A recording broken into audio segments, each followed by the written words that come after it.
में जारी है चीन का डर्टी गेम।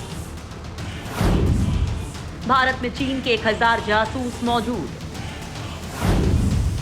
जासूसों पर पानी की तरह पैसा बहा रहा है चाइना।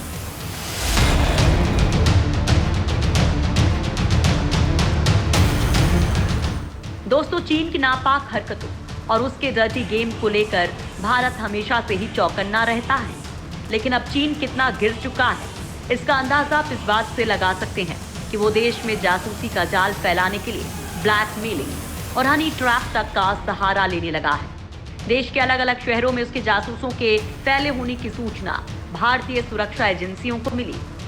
दरअसल पूर्वी लद्दाख में अपनी शातिर चालों से जब चीन भारत का कुछ बिगाड़ नहीं सका, तो उसने अब नया खेल खेलना शुरू कर दिया है। हिंदुस्तान की खुफिया एजेंसियों को इस बात की भनक लगी है कि चीन भारत में अपने जासूसों का एक पूरा नेटवर्क खड़ा करने की कोशिश में है। माना जा रहा है कि इस वक्त हिंदुस्तान के अलग अलग शहरों में करीब 1000 चीनी जासूस एक्टिव हैं और इन जासूसों पर चीन पानी की तरह पैसा बहा रहा है। हाल ही में सरकार ने भी माना था कि चीन ने भारत के इंपॉर्टेंट इंस्टॉलेशन को हैक करने की कोशिश की थी। यहाँ तक कि प्रधानमंत्री और राष्ट्रपति सहित वीवीआईपी लोगों की भी जासूसी करने की बातें भी सामने आ चुकी हैं। एक अनुमान के मुताबिक चीन की साइबर आर्मी हिंदुस्तान पर हर रोज करीब 50,000 से ज्यादा साइबर हमले करती है। हालांकि इनमें से ज्यादातर को नष्ट कर दिया जाता है, फिर भी साइबर सुरक्षा के लिहाज से ये बहुत बड़ा खतरा है। दरअसल पिछले महीने पकड़े गए चीनी जासूस चार्ली पेंग 1000 करोड़ के हवाला रैकेट में शामिल था। पूछताछ में चार्ली ने खुलासा किया था कि वो जासूसों के जरिए दलाई लामा पर नजर रख रहा था। दलाई लामा की सूचना देने वालों को मोटी रकम दी जाती थी। चार्ली ने कुछ ही समय में अपना नेटवर्क इतना मजबूत कर लिया था कि वो दिल्ली में बैठकर अपना बड़ा नेटवर्क तैयार कर चुका था। पुलिस की पूछताछ में चार्ली ने अपने खुफिया नेटवर्क के कई राज उगले हैं और अब खुफिया एजेंसियां चीन के इन्हीं जासूसों की तलाश कर रही है।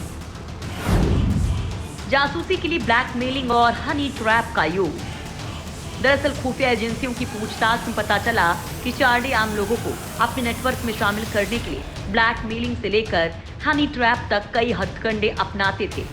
ऊंचे पदों पर बैठे लोग या फिर जिनकी पहुंच संवेदनशील इलाकों तक है, उन लोगों को हनी ट्रैप में फंसाया जाता था। जब वो शख्स इसमें फंस जाता था तो उन्हें जासूसी करने के लिए मनाया जाता था। चार्ली पिछले काफी समय से भारत में था और उसने अब तक कितने लोगों को अपनी जाल में फंसा कर जासूसी के इस खेल में लगाया, इस बात की जांच चल रही है। इन जासूसों में चीन के लोग भी हो सकते हैं, शायद जिन्हें आम जनता नॉर्थ ईस्ट के लोग समझते हो, वो दरअसल चीन के जासूस हो सकते हैं।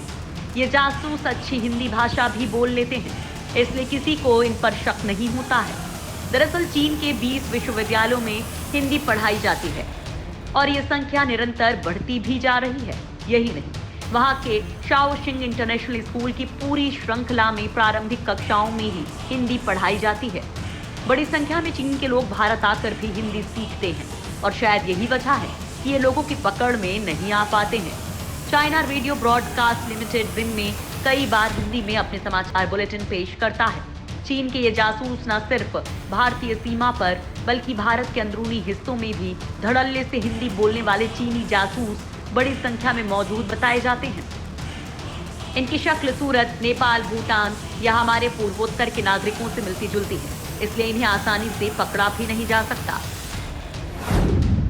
चीन पाकिस्तान के जासूसों से निपटना बड़ी चुनौती। दोस्तों, हाल ही में पाकिस्तान और चीन के लिए जासूसी करने के 2 अलग अलग मामलों में एक सेना का जवान और एक पत्रकार को गिरफ्तार किया गया था। दिल्ली के पत्रकार राजीव शर्मा की गिरफ्तारी के बाद 2 और लोग गिरफ्तार हुए थे। ये सभी काफी लंबे समय से भारत में जासूसी कर रहे थे। दरअसल पहले भारतीय एजेंसियां पाकिस्तान के किसी भी कनेक्शन के संपर्क बनाने वालों पर पैनी नजर रखते थे, लेकिन अब इस लिस्ट में चीन शामिल हो गया है। अब एजेंसियां चीन ही नहीं, नेपाल को लेकर भी सतर्क हो गई हैं। इसके अलावा भारत अपने दूसरे पड़ोसी देशों पर भी नजर रख रहा है। इन सब में सबसे ज्यादा खतरनाक जासूसी नेटवर्क चीन का है, जिसे तोड़ना भारत के लिए काफी जरूरी है। भारत के खिलाफ साजिश में चीन ने अपने पड़ोसी देशों को भी शिकार बनाना शुरू कर दिया है। पाकिस्तान तो पहले से ही चीन की गोद में बैठा हुआ था। अब नेपाल, श्रीलंका, म्यांमार और बांग्लादेश में चीन अपना नेटवर्क फैला रहा है। यही उसके डर्टी गेम का मास्टर प्लान है। चीन के जासूसों का नेटवर्क भले ही कितना भी बड़ा हो, मगर भारत की सुरक्षा एजेंसियां उनकी कमर तोड़ने में जुट गई हैं और शायद इसी वजह से एक एक करके चीन के लिए जासूसी करने वाले धरे जा रहे हैं।